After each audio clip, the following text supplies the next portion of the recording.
lórí ọ̀rọ̀ tó ń jà ròyìnròyìn lórí fídíò tí dókítà ṣe. So tí wọ́n ń béèrè lọ́wọ́ àwọn èèyàn pé ẹbọ wo ni wọ́n ṣe ń lọrin. Mo ti sọ̀rọ̀ lórí ẹ̀, kódà mo láníyàn pé màá tún sọ̀rọ̀ lórí ẹ̀ mọ́. A sì ráwọn fídíò tọ́mọ yìí ń ṣe tó fi ń àtáàkì àfáà wa Arìbìdésí, tó fi ń àtáàkì àfáà wa Sheikh Lebib, bẹ́ẹ̀. So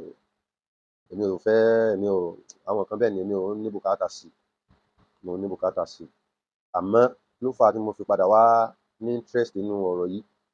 Òun ni pé bàbá wa Wazirul Markaz Sheikh Adam Yahya Al-Fulani hafizahullah wa ra'ah, bàbá jáde lánàá wọ́n sì sọ̀rọ̀. So gẹ́gẹ́ bá a ṣe mọ̀ pé halqa wọn tí wọ́n máa ń ṣe àwọn ìdánilẹ́kọ̀ọ́ bó ni ìdàgbàsókè ó ṣe bá ummah, yóò ṣe bá ilẹ̀ Yorùbá, yóò ṣe bá Islam, àwọn tí wọ́n máa ń sọ̀rọ̀ lórí ẹ̀ nìyẹn. Ó ti jáde lẹ́nu àná sí láàrin alẹ́ àná sáàárọ̀ yìí, òru ló ṣe fídíò yẹn. Ó ti jáde, ó ti bú wọn gbáà, ó ti tọwọ́ bọ ìjọmọlúàbí wọn gbáà. So àwa ń wò náà wípé ohun ni ó fẹ́ le. Òṣìṣẹ́ tí ó fà ní wípé ọmọ yìí ó sọra ẹ̀ di bàbàrà, bẹ́ẹ̀ sì ni kò mọ nǹkan kan. Gbogbo ẹnu mo fi sọ. So ẹlòmíì bóyá tó bá ń sọ lárúbáwá wọn rò wípé kíni àsìkò yẹn kí ó tààrà lé ní pẹ̀lú ògo Ọlọ́run. So àkọ́kọ́ torí ẹni tí yóò bá wò ìgbà ohun yìí le, àkọ́kọ́ ó ń sọ náà ọ̀rọ̀ rẹ̀ wípé aya waqarna fi buyutikunna wala tabarrajna tabarrujal jahiliyyatil ula. Àbọ̀ bí aya yẹn. So aya yìí ló fẹ́ fi ṣe dìfáà fún dókítà lórí ìbéèrè tí bàbá Sheikh Adam Yahya Al-Fulani béèrè pé dókítà ṣé ẹ̀ sínú Ògbómọ̀ṣọ́ mọ́? Ẹ̀yin tẹ́ ń pa àwọn ìlú kan wípé wọ́n ń ṣòro ń bẹ. Ṣé ẹ̀ sínú ìlú wọ́n ń ṣòro? Kódà ìyàwó yín ò lè jáde báyìí. So àkọ́kọ́ náà kí n sáré summarize fídíò bàbá Sheikh Adam Yahya Al-Fulani òun ni pé ẹni tó bá jẹ́ Musif tí sì ń gbọ́ nǹkan pẹ̀lú etí tó dáa, wàláì mo wà impressed pẹ̀lú fídíò yẹn púpọ̀. Kí ló fà á tí mo fi sọ bẹ́ẹ̀ ni pé kò sí wọn dáwọ́ bo nǹkan kan nínú fídíò yẹn. Gbogbo ẹni tó bá jẹ́ àwọn sàlàfíà yìí náà tí wọ́n bá wo fídíò yẹn wọ́n lè máa attest sí nǹkan tí mo sọ yìí, tí wọ́n máa kín mi lẹ́yìn lórí ọ̀rọ̀ yìí. Òun ni pé tí wọ́n bá nínú àwọn fídíò yẹn, nínú fídíò tí wọ́n ṣe yẹn, wọ́n sọ ti Ìlọrin náà fún wọn, wọ́n sọ tara Ìlọrin náà fún wọn wípé báwọn èèyàn bá lẹ̀ ń sọ̀rọ̀ tí wọ́n ṣí àṣà mọ́ orò, àwọn ohun tó lé àbí tá à ń rí tí wọ́n sì ń post àwọn fídíò ẹ̀ náà gẹ́gẹ́ bí àwọn Ọlọ́ṣun tí wọ́n lọ ń jó níwájú nítòsí mọ́sálásí nílọrin bẹ́ẹ̀. Wọ́n ní bí yóò bá rí bẹ́ẹ̀ kò yẹ kó rí bẹ́ẹ̀. Ó ṣeé ṣe kó jẹ́ nínú àwọn ọ̀tá yìí náà tí wọ́n wá dúró dásìkò ni tí wọ́n fẹ́ fara kín àwọn tí wọ́n ṣe nǹkan ní dọ́bà tán ni wọ́n ṣe ń lọ níbẹ̀ ni. Wípé èyí tó dá náà ni wípé ẹ wá àwọn ọlọ́pàá gidi tó jẹ́ pé tí irú rẹ̀ bá fẹ́ ṣẹlẹ̀ wọ́n ti máa ní rárá ilé ò gbọdọ̀ sí níbẹ̀. Wọ́n sọ ti Sóbí náà, òkè Sóbí wọ́n sọ tòun náà pé táwọn èèyàn wà máa lọbẹ̀ lọ́mọ ayẹyẹ náà fílà lọ́mọ ìyíhùn náà ò bójú mu. Wọ́n dáwọ́ bò nǹkan kan, wọ́n sọ tòótọ́ parí níbi ọ̀rọ̀ yẹn. Àmọ́ gẹ́gẹ́ bí elérò bú, elétí bú, ọlọ́kàn bú, ẹgbẹ́ kan ni ó mú láti fi lè ṣàrífín lọ́mọ bú yìí, láti fi lè ṣàrífín, láti fi lè hùwà àìlẹ́kọ̀ọ́ nínú ọ̀rọ̀ ẹ̀. Bàtó ká àyà waqarna fi buyutikunna wala tabarrajna tabarrujal jahiliyyatil ula, àyà tó mọ̀ tó gbọ́yé. So ń béèrè pé wahal jahilta hadhihi al-aya ya mughaffal lẹ́nu ẹ̀ sí Sheikh Adam Yahya Al-Fulani lẹ́ni tó ti lé 60. Ọmọ ọdún mélòó ni ẹ́? Ẹni tá à ń sọ yìí èjì ẹ ti multiply ti ẹ lẹ́ẹ̀mejì. Ṣé ìwà ìsìláàmù ni ẹ́? ṣé súnà nẹ́bì nìyẹn àbí súnà Muhammad bin Abdul Wahab tẹ́ lọ gbé wá àbí súnà dókítà Ògbómọ̀ṣọ́ tẹ lọ gbà wá, kí ọmọdé kọ́kọ́ ní àṣà, kó ní ìwà ìlẹ́kọ̀ọ́ parí. Súnà Ànábì nìyẹn, kó o máa sọ fẹ́ni tó bí ẹ lọ́mọ. Ṣé kò máa yà yẹn ni kó wọ́n máa pè ní mugafẹ́lì nínú ọ̀rọ̀ ẹ̀. Ó ní aláìmọ̀kan ni wọ́n. Ó ní wọ́n láwọn challenge ọ̀fọ́nú, challenge dìdìrìn lẹ́nu ọmọ òfò yìí, lẹ́nu ọmọ yìí sí Sheikh Adam Yahya Al-Fulani. Ó wà ní irú yín kọ́ ni yóò challenge doctor, ẹ sí ní level, ẹ kéré, kò gbọdọ̀ jẹ́rú yín. Èyí tó kọ́ dá mi lójú náà, doctor gan ò ní sọ̀rọ̀ tó sọ jáde yẹn. So àpọ́n bóró ló pọ́n doctor. Doctor tá a mọ̀ kọ́ ni. Àwọn òdáfàtì wá tó so Islam pọ̀ rí ní Nàìjíríà yìí. Mo challenge ẹ, mú fídíò doctor kan wá tó jẹ́ pé fàtiwá tí wọ́n dá, fàtiwá tó so àti tẹ̀bílíìgì ni, àti onísúnnà ni, àti onítọ̀ríkọ ni, fàtiwá kan tí wọ́n dá tó so gbogbo èèyàn pọ̀ táwọn ìgbà mùsùlùmí ni wọ́n dá eléyìí fún, kò ń ṣe fíríkọ̀ kan, mú jáde. Level wo ni doctor? Ìpè Sheikh Adam Yahya Al-Fulani ò sí level wo ni doctor? Má ti di àyà, ẹja wá wọnú kéwú, ó fẹ́ kéwú ni, a sì kọ́ kéwú. A máa ń sọ fáwọn èèyàn pé ọmọ yìí kò sí kankan lára ẹ̀, ọmọ yẹn ń sọ lárúbáwá kíni, èèyàn sọ òyìnbó túmọ̀ sí pé èèyàn mọ̀ ìwé ni. So àyà yẹn, because Sheikh Adam Yahya Al-Fulani sọ sí pé ẹ̀yin doctor ẹ sọ̀rọ̀ orò tán sí, orò yìí wọ́n ṣe ń lù tìyín náà, táwọn ìyàwó yín náà ò lè jáde. Ó wá jáde, ìyá ọmọ aláìlẹ́kọ̀ọ́ yẹn, ọmọ aláàrin fún yẹn, wá jáde pé ìsìláàmù náà ilé lóní kóbìnrin wà. Ó wá ń ka ayé àyíkọ́ waqarna fi buyutikunna wala tabarrajna tabarrujal jahiliyyatil ula. Àkọ́kọ́ o mọ kéwú, tí wọ́n bá ní kéèyàn dá sọ́rọ̀ ẹ̀sìn, má tún jáde mọ́lé ayé ẹ̀. O gbọ́, tó bá ní kí èèyàn dá sọ́rọ̀ kéwú àbí kéèyàn tó ayé Al-Qur'an nílé ayé ẹ̀, má tún jáde mọ́. So ṣé bó ṣe mọ́ ni? Ṣé bó ṣe mọ́ ni tí ò sí àfáà tó tóbi lẹ́nu ẹ̀? Láwọn Sheikh Ibrahim yẹn radiyallahu ta'ala anhu, láwọn Sheikh Ahmad Tijani yẹn, láwọn Sheikh Adam yẹn, láwọn Sheikh Abdul Qadir yẹn, wà kò jáde, wà kò lanu. Ibrahim Yas, Ahmad Tijani, wà kò máa lárúkọ mẹ́ gbogbo àwọn bàbá yẹn, kò sí ẹ̀kọ́, kò sí nǹkan kan. Bàbá Adama. So ṣé bó ṣe mọ́ ni kéwú tó fi ń takò àwọn àfáà yẹn ni? Ló ń sọ pé Islam ní obìnrin ò gbọdọ̀ ṣiṣẹ́.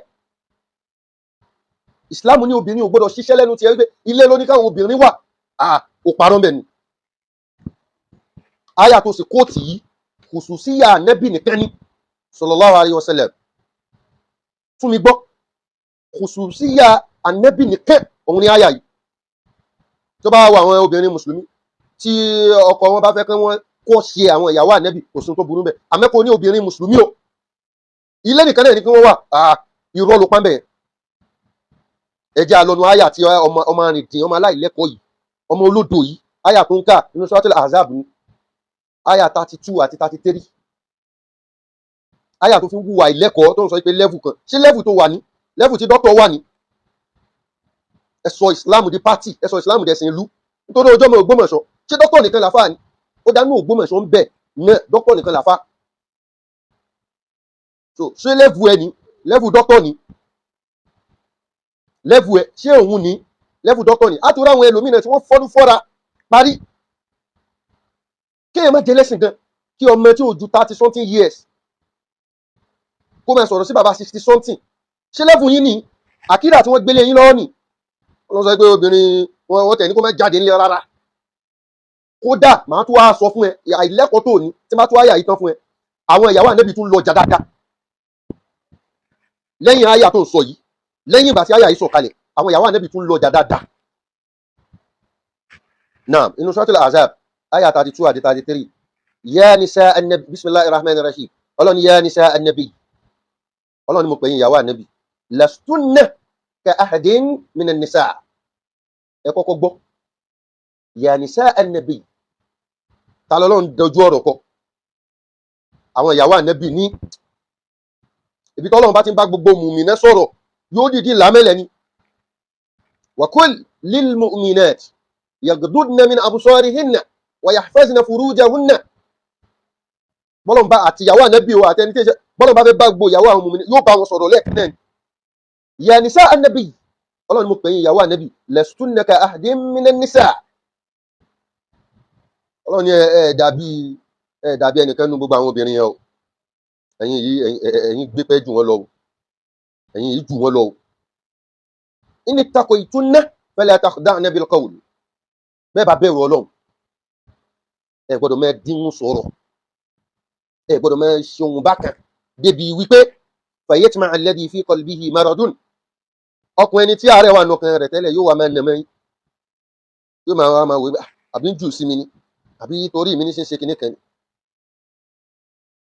wa qulna qawlan ma'rufa ọlọ́run ní ọ̀rọ̀ tó dáa ní kẹ́yìn ìyàwó ànẹ́bí máa àwọn òun ọlọ́run bá sọ̀rọ̀ yìí àwọn ìyàwó ànẹ́bí ọlọ́run ní wa qurna fi buyutikunna ẹ tẹ̀dí mọ́lẹ̀ yín ẹ yí jáde foroforo ẹ tẹ̀dí mọ́lẹ̀ wala tabarrajna tabarrujal jahiliyyatil ula ẹ yí jáde foroforo bí àwọn obìnrin jàhílì ayé gbà wọn ẹ tẹ̀dí mọ́lẹ̀ ẹ jáde asrul jahili káwọn obìnrin oníṣáì wọn kò sáà jáde sá ẹ̀yin ìyàwó ànẹ́bí ẹ̀yin ẹ gbọ́dọ̀ rí bẹ́ẹ̀ wa aqimna ssolata ọlọ́ni ẹgbẹ́ ònùdú wa atina zakat ẹ̀yin zaka wa atina rasul wa rasulahu ẹ tẹ̀lé ọlọ́run ẹ tẹ̀lé ànẹ́bí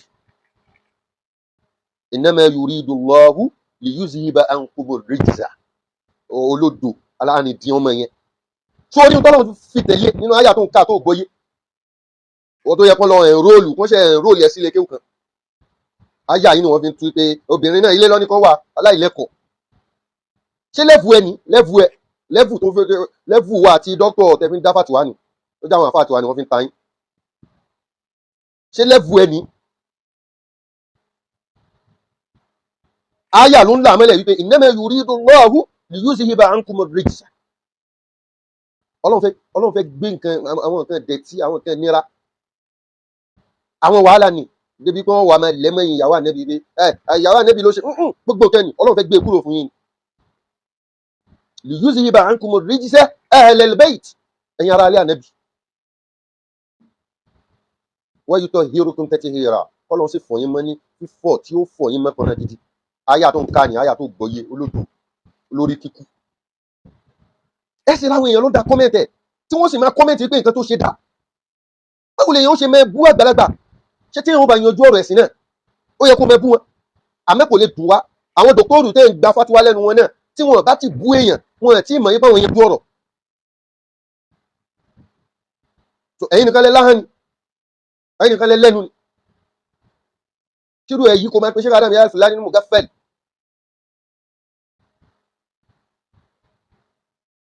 lẹ́fù wo ni dókítà yín wà lẹ́fù wo ṣé lẹ́fù tó ń wà táyé mọ̀ wọ́n sí comedian òun ni lẹ́fù sọ lẹ́fù wọn sọ lẹ́fù wọn fún mi lẹ́fù táwọn obìnrin mímíkì wọn tí wọ́n fa àwọn tí wọ́n fi voice wọn ṣàwọn fídíò ẹ máa mú ìyàwó yín ṣé lẹ́fù táwọn dókítà ẹ wà nìyẹn.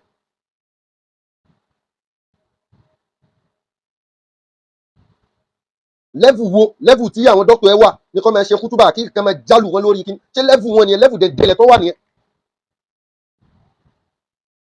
lẹ́fù ṣàwárìmá ṣé lẹ́fù táwọn dókítà ẹ wà nìyẹn. àní sọ fàtúwà tí dókítà dá mú tàlẹ́ǹtì ẹ jáde fàtúwà kan tó dá tí ó so ó jẹ́ àrí àsopọ̀ láàrin àwọn tí wọ́n jẹ́ mùsùlùmí ó jẹ́ onísúfí ni ó jẹ́ tẹ́bìlíìgì ni ó jẹ́ oníkìníkà tó so wọ́n pọ̀ dáwọ́ fàtúwà yẹn bí èṣe wípé dókítà ó ń tú àwọn èèyàn kánú Islam àwọn náà lágbọ́ lẹ́nu ẹ lọ tú wọn ká lẹ́nu mùsùlùmí sí mùsùlùmí ẹgbẹ́ òórí kèfèrí tú ká mọ́ àwọn mùsùlùmí ẹgbẹ́ lóní kọ́ máa tú wọn ká lórí wípé àkídà yóò align kó papọ̀. àyà ìlú wa fi ń defend dókítà wípé táwọn ìyàwó wọn bá jáde ilé náà lọ́lọ́run ní kóbìnrin máa gbé orí ẹ kú òrí èèyàn sọ fún ẹ orí ẹ kú tó bá jẹ́ kí ó tó ń gbé kiri ni tó bá jẹ́ level àti dókítà ni level dẹ̀dẹ̀lẹ̀ lẹ́wà olórí kíkú ọmọ olódù. náà sórí ohun tí ò yí ẹ nǹkan yìí náà pọ̀ fún àwọn tí wọ́n bá jẹ́ ọ̀pọ̀lọpọ̀ àwọn sálàfí kìnnìkan odidi tíra ni odidi tíra fàdọ́ ìwìlì wàhábíyà odidi tíra mú ni gbogbo wàsá ìkín àdílà yín wàsá ìkín gbogbo ẹ̀ odidi tíra ni tí mo ní ó ń ṣe pé kíní odidi tíra ni fàdọ́ ìwìlì wàhábíyà kò sí kankan tó pamọ́ ní àjíǹ fún mi kò sí nǹkan kan tó pamẹ́ nípa manhaj yín fún yín. àfáà tó ṣe Dr. Fatihi Al-Azhari, àfáà náà ní nínú tírà náà kó bá lè mọ̀ pé àwa ti mọ̀ yín ti pẹ́, àti mọ̀ yín ti pẹ́. liyu'lam anna hadhihi al-firqata al-wahabiyya laysat min al-islam fi shay'in. gbogbo àkídà irọ́ tẹ́ gbé wá, àkídà wàhábíyà yẹn, òun làbá yẹn sọ yìí pé gbogbo nǹkan tẹ́ gbé wá yìí kò sí nǹkan kan bẹ́ẹ̀ tó jọ ti islam. kí ló jọ ti islam ń bẹ? kọ́mọ máa rí bàbá fún, kọ́mọdé máa rágbàlagbà fún, kẹ́ ẹ máa ṣépè, kẹ́ ẹ máa búyàn, kẹ́ ẹ máa kéré èèyàn, kẹ́ ẹ máa fa gbogbo tó bá ga wálẹ̀. ṣé ìwà islam nìyẹn? bal innama nasha'at lihadmi ad-da'wati al-islamiyya. bí ẹ ṣe pé ẹ fẹ́ wó islam ni, ẹ wó dáwà islam. gbogbo yẹn lẹ ti lé dànù lórí ọ̀rọ̀ ṣòkòtò, lórí irun gbọ̀n, lórí ipá àwọn èèyàn jókòó wọn ṣàzíkiri. gbogbo yẹn lẹ ti lé kúrò ní islam. ìkan tẹ gọ̀ parí ládùúgbò mi bí, ìkan gọ̀ parí lórí àwọn sàlàfíyà irọ́ tẹ́lẹ̀ ṣe.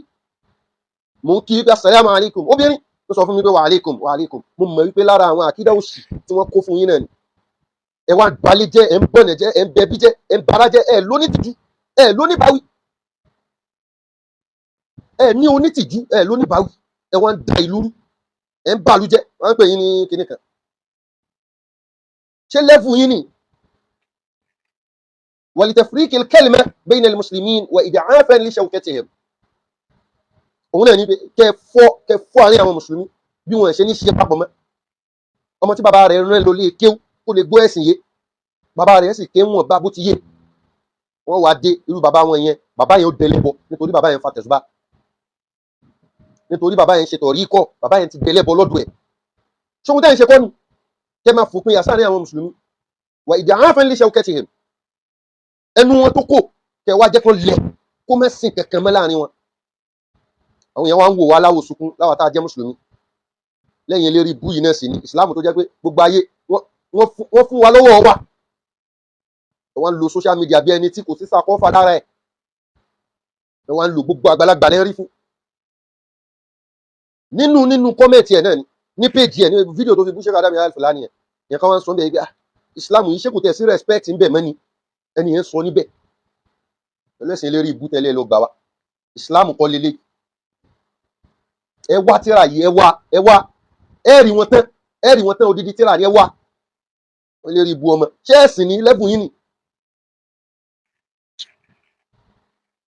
ohun tí ń bẹ́ẹ̀ lórí ọ̀rọ̀ wípé sóbìnrin ó lè ṣiṣẹ́ kò lè ṣiṣẹ́. àkọ́kọ́ náà ọ̀pọ̀lọpọ̀ àwọn ìdájọ́ tẹ́ gbé wá, gíírà tó wà lára Lárúbáwá òun lẹ kọ́kọ́ gbé wá náà. owú jíjẹ tó wà lára wọn òun lẹ ń gbé wá, lẹ ń sọ dẹ̀sìn, lẹ ń sọ di kíní kan. gbogbo àná la mọ̀ wípé kí ìsìláàmù tó dé, àwọn tí wọ́n jáwọn Kùrẹ́ṣì, àwọn Lárúbáwá, wọn ẹ̀ kọ́kọ́ ka obìnrin sí kankan. wọn rí obìnrin sí kankan. wọ́n bá bímọ báyìí wọ́n máa wo bí kékeré. láyà náà fi sọ fún anal Qur'an, ní àyà fi sọ fún anal Qur'an wípé súra wo bóyá nu Suratul Nahl àbí nǹkankan ní fi sọ fún wa wípé bismillahir rahmanir rahim wa iza bushira ahaduhumul untha. tó bá fún kan nu wọn ní ròdù ní ìyàwó rẹ̀ máa bímọ, zalla wajhuhu muswaddan, ojú yóò dàrú, ojú yóò dúdú lẹ́sẹ̀kẹsẹ̀ níbi ìbànújẹ́ tí ó wà lára ẹ̀. wa huwa kazim, yóò bànújẹ́ ní wípé ọmọbìnrin báwo. níbi bí àwọn Lárúbáwá ṣe rí tẹ́lẹ̀ tí wọ́n rí obìnrin sí kankan kó tó di pé ìsìlámù dé. yatawara minal qawmi min su'i ma bushira bihi. ẹni tó wá sọ fún yẹn yóò kàn máa sápamọ́ kiri, kò ní fẹ́ káwọn èèyàn rí òun nítorí pé ó bímọ obìnrin. níbi ìró tí wọ́n fún yín pé ìyàwó ẹ bímọ obìnrin, ojú wa máa tì í kó kẹ́ ẹ bá lè mọ bí wọ́n ṣe rí obìnrin. tó gbogbo fàtiwá eré ìbú yẹn lẹ́yìn fẹ́ máa dá sínú ẹ̀sìn. tá a bá wọnú engineering lẹ́ni, obìnrin mélòó nínú àwọn obìnrin ọmọ mùsùlùmí ló study engineering? obìnrin mélòó ni wọ́n study medicine?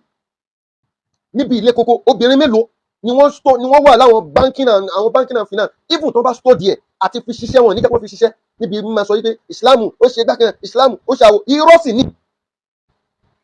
ìsìláàmù ní kóbìnrin máa jẹ engineer ni? ṣé ìsìláàmù ní kóbìnrin máa jẹ doctor ni? ìsìláàmù ní kóbìnrin máa ṣiṣẹ́ láwọn financial institution ni? ìbéèrè ni. ó nílé lóbìnrin gbé, nílé rí ibú ọmọ yẹn. ìwọ yìí náà ló jáde ló sọ pé bàbá ẹ̀ àti ìyá ẹ̀ nílé bá ń gbọ́ nílé aláwàyè wípé illiterate ni wọ́n, ọmọ rẹ̀ kó jáde kó pe bàbá àti ìyá ẹ̀ ní illiterate, kódà bí wọ́n jẹ́ illiterate tó dá lẹ́nu ọmọ rẹ̀.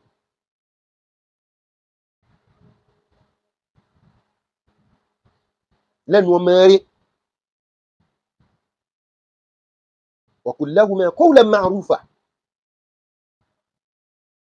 sọ̀rọ̀ rẹ̀ nìyẹn kó pa àwọn òbí ẹ̀ wípé illiterate ni wọ́n.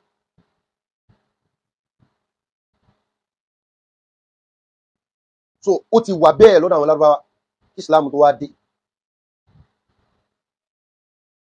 Islam ló change gbogbo àwọn mentality tí ò dáa yìí, gbogbo àwọn ideology tí ò dáa yìí, òun lẹ́yìn sì dúró lé lórí.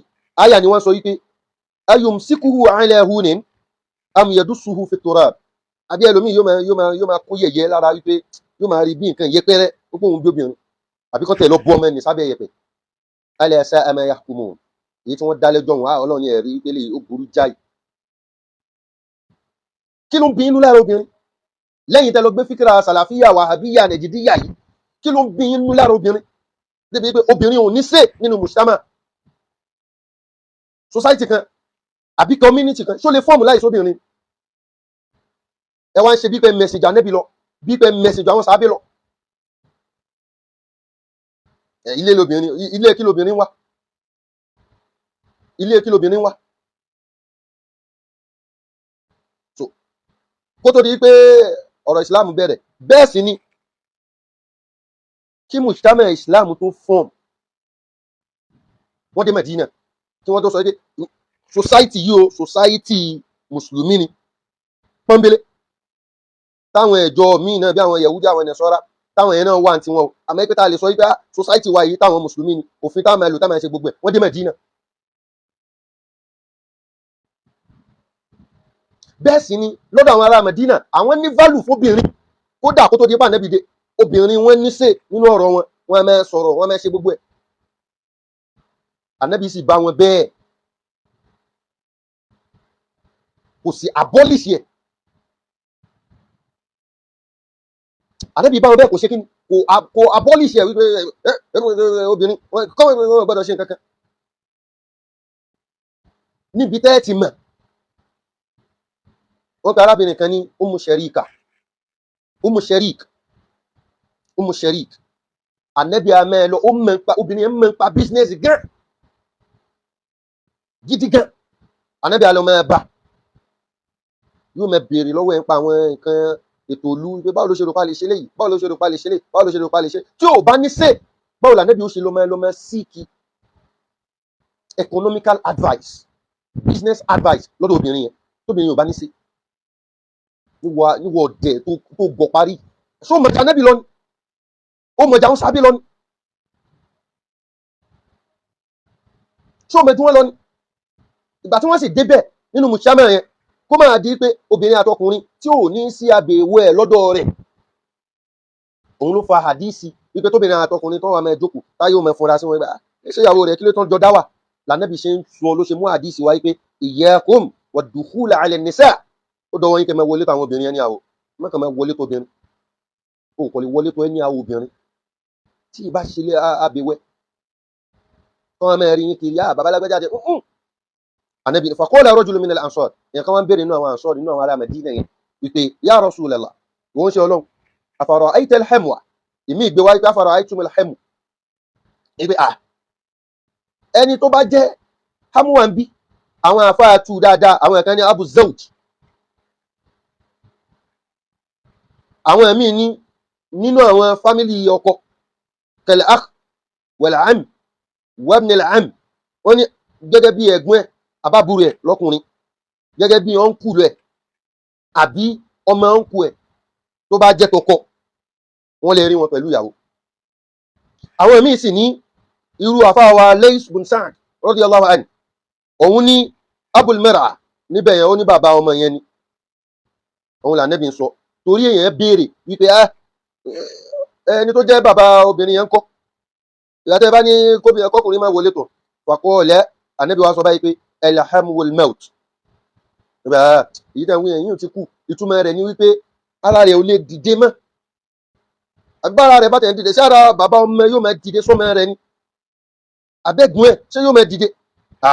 Lays bin Sa'd radiyallahu anhu òun wá ní Abul Mar'a ó ní bàbá ẹ̀ wa qaribu zawj fakat, àbáwọn fámìlì ọkọ nìkan, wakil qaribu zawja fakat, ó sì sọ pé àbí àwọn fámìlì ìyàwó tó pa Ànábì sọ bẹ́ẹ̀ àwọn tẹ́lẹ̀ lè rí pẹ̀lú ẹnu ni.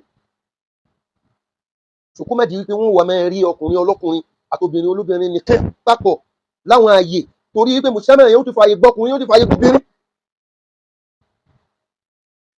ó wá ń sọ̀rọ̀ lọ́rọ̀ tó mọ̀ tẹ́sẹ̀ ò tó lẹ́ńbẹ̀ ilé ni ilé lobìnrin wà torí ẹ̀ làwọn ìyàwó dókítọ̀ odò tó ń ṣe yẹn ilé náà ni wọ́n kú wà tẹ́lẹ̀ nítorí ó fẹ́ dìfẹ́ǹdì dókítọ̀ ṣé dókítọ̀ jẹ́ ànábì Ọlọ́run, nítorí ó fẹ́ dìfẹ́ǹdì dókítọ̀ ó wá lọ kọlu àyà Ọlọ́run ó lọ kọlu power line nílé rí ibú ọmọ yẹn. ibi tó fi mọ̀ ipe ó mú Sharik yẹn lára àwọn èèyàn táwọn èèyàn máa ń bá dáadáa ní ó máa ń gbàlejò dáadáa, obìnrin tó wà influential ní ìlú nínú Medina ni. wọ́n pe arábìnrin kan ní Fatima bintu Qais. Fatima bintu Qais yìí ó fẹ́ Ibn al-Mughira, òun ló fẹ́. bàtà lọ́jọ́ ogun Ibn al-Mughira wà lára àwọn tí wọ́n kọ́kọ́ kú níbi àwọn ogun tí wọ́n kọ́kọ́ jà. ó kú, ìyàwó rẹ̀ Fatima bin Qais yẹn ń ṣe ìdà lọ́wọ́ gẹ́gẹ́ bá ṣe máa ní ìdàtù tọ́lák àní ìdàtù wafat, ń ṣe ìdàtù wafat lọ́wọ́. lára àwọn tí wọ́n sẹ́ndì proposal sí wípé ó wù àwọn láti fẹ́ òun ni Abdurrahman bin Auf radiyallahu anhu.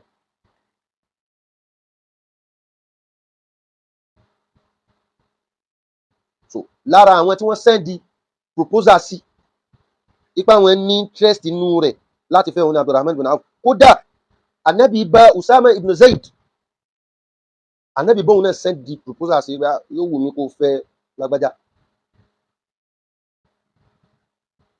nígbà tí ń ṣe ìdà yìí tó fẹ́ ṣe ìdà yìí ó wá ní bó láti wá ní o lọ ṣe àfẹ́ kó dá wà. ìmí sì wá wípé òun náà ní ló síkì opinion Ànábì wípé ó wo òun kóun lọ ṣe lọ́dọ̀ Umm Sharik. Ànábì bá ní kó lọ ọ̀dọ̀ Umm Sharik, yóò fẹ́ lọ Ànábì tún ní rárá kó má lọ, torí wípé lọ́dọ̀ Umm Sharik yẹn òun a máa gbàlejò púpọ̀, ẹ gbọ́ a máa gbàlejò púpọ̀. so gbígba àlejò yẹn kó máa di pé àwọn èèyàn tó bá ń wọlé tó ń jáde ń bẹ wọ́n kàn máa rí kó máa obìnrin tí ń ṣe ń dà lọ́wọ́ kí bàjẹ́ máa tibẹ̀ wọlé. ló fi fà á tó fi jẹ́ wípé ibi tó ti padà lọ ṣe ọ̀dọ̀ kọ́sìnì rẹ̀ tó dàbí fámìlì, torí Fatima bin Qais yẹn àbúrò ló jẹ́ fún Dohak bin Qais, àbúrò ló jẹ́ fún àbáǹtí ìkànnì méjèèjì ló jẹ́ fún. so l'Ànábì fi padà ní kó lọ ṣe lọ́dọ̀ kọ́sìnì rẹ̀ tó ń jẹ́ Abdullah ibn Amr bin Maktum, ọ̀dọ̀ ẹ̀ ló ti padà lọ ṣe. ohun tí mo fẹ́ lò ń bẹ̀rẹ̀ ni pé Umm Sharik èèyàn tí ń transact pẹ̀lú àwọn èèyàn day in day out ni. wọ́n sọ bí pé obìnrin ò tẹ́ ní contribution kan tó fẹ́ ṣe, ilé náà ni wọ́n sọ pé kán wà lọ́ ní kíta níwà ilé dáàdi àbẹ̀wò lélẹ̀ rí ibú ọmọ yìí tó máa pe irú Sheikh Adam Yahya Al-Fulani Mugaffal ní nǹkan tí ẹnu dòktóòrù gbé ògbà, àmọ́ mo fẹ́ ta àwọn gidigidi ni nítorí ládàbí tó wà lára tiwa ni. àwọn ohun tá a lè fi ẹ́ ń ta àwọn gidigidi wà wọ́n pé wọ́n sí level ta ni level wo ni wọ́n wà, level wo ni dókítà wa. so màá wá fún ẹlẹ́rìí wípé àwọn obìnrin tí wọ́n ń ṣiṣẹ́ pọ̀ dáadáa lójú ayé Ànábì, lójú ayé sàábí Ànábì sallallahu alaihi wasallam, àwọn obìnrin tí wọ́n ń ṣiṣẹ́ wọ́n pọ̀ dáadáa.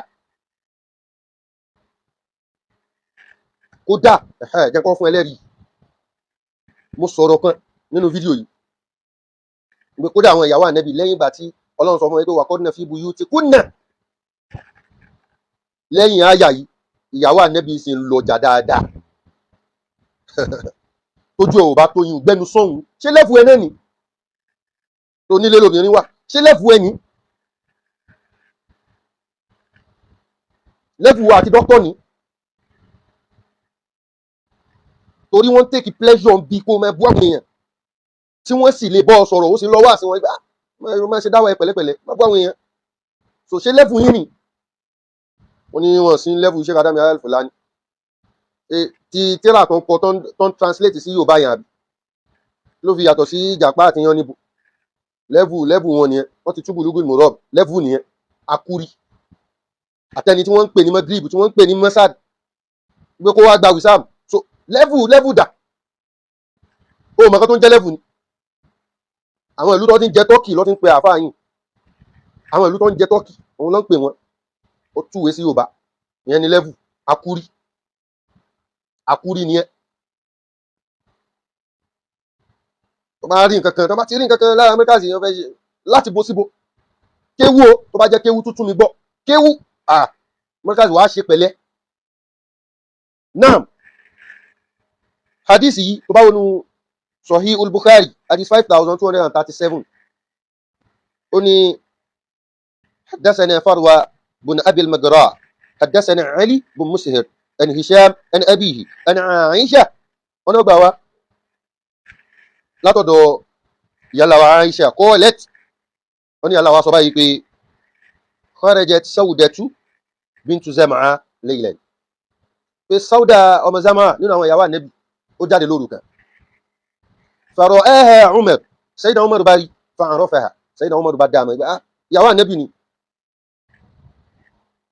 ودام فقال سيدنا عمر بن صفوان إنك والله يا سودة ما تخفين علينا يا سودة إيش قال ما فواني تبي بتواري تافين دائما فرجعت إلى النبي صلى الله عليه وسلم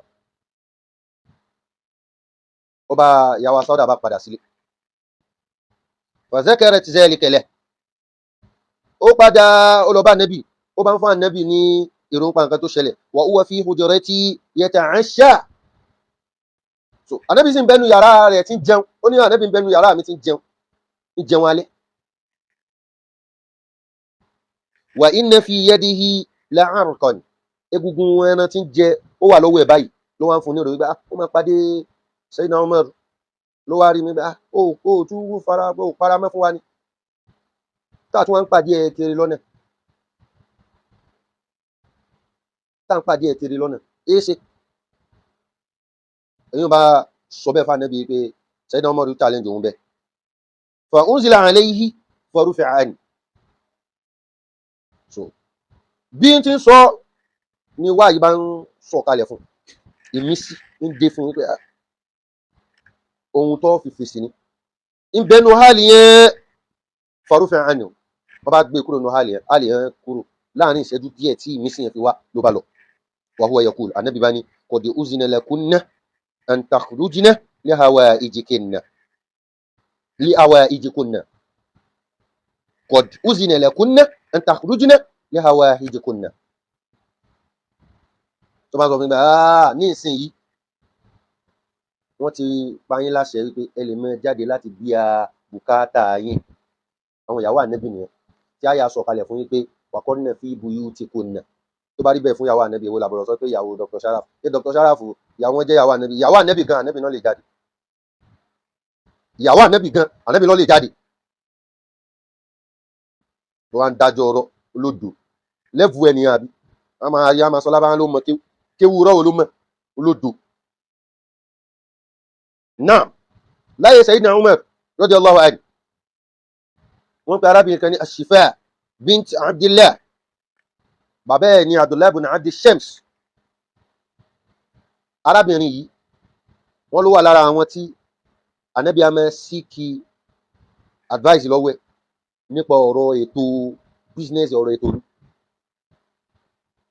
arábìnrin yìí nígbà tá Ànábì lọ tán tí Sayyidina Umar di khalifa Sayyidina Umar náà máa béèrè ọ̀rọ̀ ètò àtàrà nínú ìlú kódà ó fi jẹni tó máa supervise ọjà ìlú ní Medina bó ti fi jẹ́ ní Medina ó fi arábìnrin kan tó pè ní Samra bint Nuhaik ó fi òun jẹni tí ó máa oversee tí ó máa supervise máa ṣe gbogbo nǹkan ọjà ìlú ní Mẹ́kà tó túmọ̀ sí pé ó fi obìnrin jẹ́ ní Medina ó fi obìnrin jẹ́ ní Mẹ́kà ibo ló wà sóò kẹ́lẹ́ yìí ní sójú ẹ̀ fọ́ sílẹ̀ yìí àbí ṣé tiẹ̀ di sílẹ̀ yìí ní sóò rélẹ̀ inú tíra ni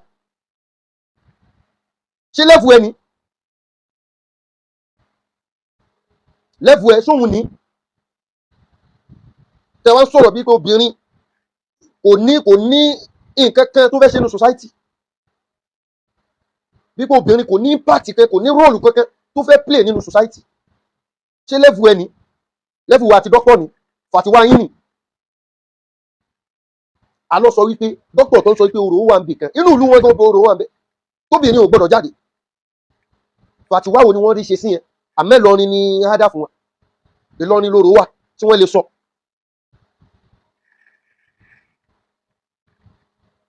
Obìnrin a sì mẹ́ lọ general meeting dáadáa obìnrin tó bá jẹ́ landlady lórí oní ilé lọ́ní kan wà ilé lọ́ní kan wà obìnrin lè lọ general meeting dáadáa tó bá jẹ́ landlady ó lè lọ meeting CDA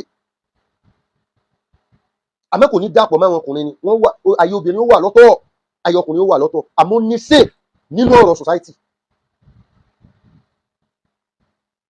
wọ́n lọ okun dé ní school àwọn ọmọ obìnrin ní right gẹ́gẹ́ bí òbí láti lọ àmọ́ wọn ní dàpọ̀ obìnrin ó wà lọ́tọ̀ ọkùnrin ó wà lọ́tọ̀ nínú society so ṣé obìnrin ó rò pé kọ́kọ́ dáná nìkan ni obìnrin ní role tí wọ́n play fún development society iṣẹ́ tóbìnrin ò gbọ́dọ̀ ṣe ni pé wọ́n wà máa ṣàwọn iṣẹ́ tí wọ́n máa jáde fòròfòrò obìnrin máa ta pàrágà kó máa ta kinní tó jẹ́ fáwọn ọkùnrin ni wọ́n máa wà lọ́dọ̀ ẹ̀ gbogbo ìgbà wọ́n máa fọwọ́ gbá máa ìyẹn ò ní obìnrin ò gbọ́dọ̀ ṣe iṣẹ́ tó bá ti jẹ́ pé obìnrin ó wà nù bóyá supermarket ẹni yóò jókòó ẹ̀ tí wọ́n mú nǹkan tí wọ́n fẹ́ mú wọ́n sanwó wọ́n ṣe gbogbo ẹ̀ kò sí ohun tó burú kò sí ohun tó burú àti ní shortage ní náà ẹ jẹ́ fún yín lóbìnrin yìí ó ń pè ní Rufaidah al-Islamiyya èyí tí mo kọ́ sọ gbóbìnrin lè lọ general meeting yẹn Fatima bint Qais kí n tó lọ bí Rufaidah yìí lọ́jọ́ tó jáde tó parí ìdá ẹ̀ ń ṣe déédéé ọjọ́ tí Tẹ̀mímù Dárí tó gba Islam ẹ gbọ́ tànàbí wá pé àwọn èèyàn sí mọ́ṣáláṣí pé ẹ wá ìwáyà ní gùn kò ń ṣe bẹ́ẹ̀ ni mò ń lọ àmọ́ lọ́jọ́ tànàbí pé gbogbo mùsùlùmí kan wọ mọ́ṣáláṣí kó ń fẹ́ bá wọn sọ̀rọ̀ Fatima bint Qais yìí náà ó wà lọ́dọ̀ àwọn obìnrin ìtumọ̀ rẹ̀ ní pé kìí ṣe wípé àwọn ọkùnrin nìkan tànàbí bá sọ̀rọ̀ tànàbí ń fi ọ̀rọ̀ Tẹ̀mímù Dárí láwọn ohun tó ti bá wọn sàábé sọ tó ti bá lè wọn mẹsọ tó jọ mọ ohun tí Tẹ̀mímù Dárí ń sọ fún wípé ń bẹ lọ́dọ̀ àwọn nínú rìwáyà yẹn bẹ̀ kọ́ là ń lọ ni ló fi hàn wípé obìnrin náà ní sèé nínú mùsùlùmá ẹjọ́ mọ kí ló ń lọ ẹjẹ́ ó gbọ́ kí ni contribution yẹn so Rufaidah al-Islamiyya yìí kódà ìtàn gbé wáyé pé kódà gbogbo àwọn ilẹ̀ lárúbáwá yẹn kódà òun ló fẹ́ jẹ́ nọ́ọ̀sì àkọ́kọ́ kódà àwọn ẹlòmíì ní bóyá bíi surgeon àkọ́kọ́ tó tẹ̀ jẹ́ pé àwọn ẹlòmíì ní kò wà proven àmọ́ èyí tó dájú ni pé lójú ayé Ànábì wa Muhammad sallallahu alayhi wa sallam ẹni tí ń ṣiṣẹ́ ìtọ́jú àwọn èèyàn ni ó sì tírèènì àwọn obìnrin débi pé wọ́n máa tẹ̀lé Ànábì lójú ogun wọ́n máa tírìtì àwọn tí wọ́n bá ṣèṣe lójú ogun àbáwọn tí wọ́n bá ní ọgbẹ́ lójú ogun tí wọ́n bá sì jagun tán gbogbo ohun tánàbí bá fún àwọn èèyàn tí wọ́n jagun Ànábì a máa fún òun náà àtàwọn obìnrin tí wọ́n wà ń tẹ́ǹtì rẹ̀ tí wọ́n jọ ń ṣiṣẹ́ tí wọ́n jọ ń tọ́jú àwọn èèyàn Rufaidah al-Islamiyya ìṣẹ̀lẹ̀ kan ṣẹlẹ̀ arábìnrin yẹn wà ń lébọ̀ lóru lọ́spítà tó sí ń bí ni lẹ́kọ̀ọ́ ń bí ni kò sí dókítà ọkùnrin tó gbẹ̀bí dókítà obìnrin tó gbẹ̀bí dókítà ọkùnrin ló wà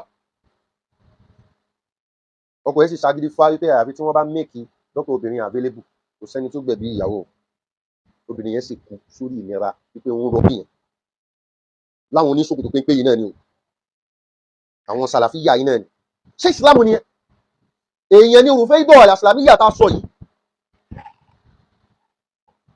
tí tọ́jú àwọn tí wọ́n bá àbáwọn òun ni wọ́n ń jà lójú ogun kì í sọ ọkùnrin tóbìnrin ló ń jà lójú ogun ni tí wọ́n sì tọ́jú wọn obìnrin ní tọ́jú ọkùnrin ẹ wá waste the life ọmọ ẹlọ́mọ wọ́n sọ pé ẹ̀sìn ni ẹ̀sìn burúkú ẹ̀sìn wà bí àtẹlọgbà so gbogbo nǹkan tó fi ń tú àwọn èèyàn lójú nìyẹn kò sí nǹkan kan irọ́ ni irọ́ ìwọ jáde kó counter gbogbo àwọn ọ̀rọ̀ tí mo sọ yìí lẹ́fù ẹ mo fẹ́ mọ̀ mo sì ọ̀rọ̀ obìnrin bíi mẹ́wàá ọ̀tọ̀ọ̀tọ̀ sí wa tí màá sọ fún yín pé obìnrin ní sèénù mùsàmà àmọ́ ní límìtì ni kó mẹ́bẹ̀ẹ́ mú bàjẹ́ wọlé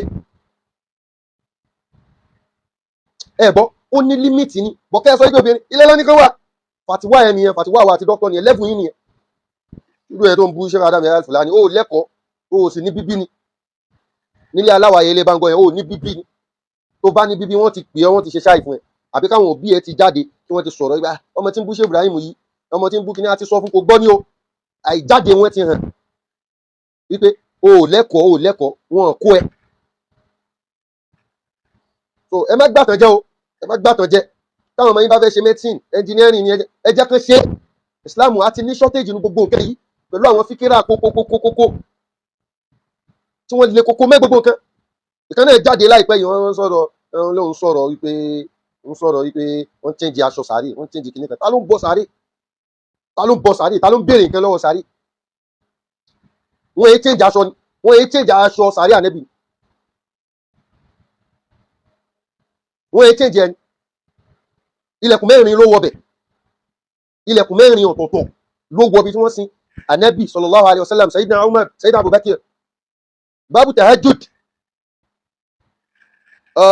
babu tawba babu Fatima babu Aisha àwọn aṣọ ń bẹ lára àwọn ògiri yìí tí wọ́n pè ní iṣẹ́ gílfà ìgbà mi wọn máa pe kíṣùà gbogbo àwọn aṣọ yìí wọ́n ń tẹ̀jì nínú gbogbo Ramadan ibo ló wà fàtiwá yẹn ẹ lọ dá fàtiwá yẹn ẹ mẹ́kàn jókòó sí lọrin ẹ máa sọ̀rọ̀ sáwọn èèyàn ká ní sàárè wọn wà lẹ́gbẹ̀ẹ́ ilé ẹ wọ́n ṣe kìnnìkan èèyàn aláìlẹ́kọ̀ọ́ yẹ ẹ̀sìn tẹ́ gbé wá nìyẹn gbogbo èèyàn lẹ́lẹ́bọ gbogbo èèyàn lólóòṣà gbogbo èèyàn lólóró Islam nìyẹn ṣé Islam nìyẹn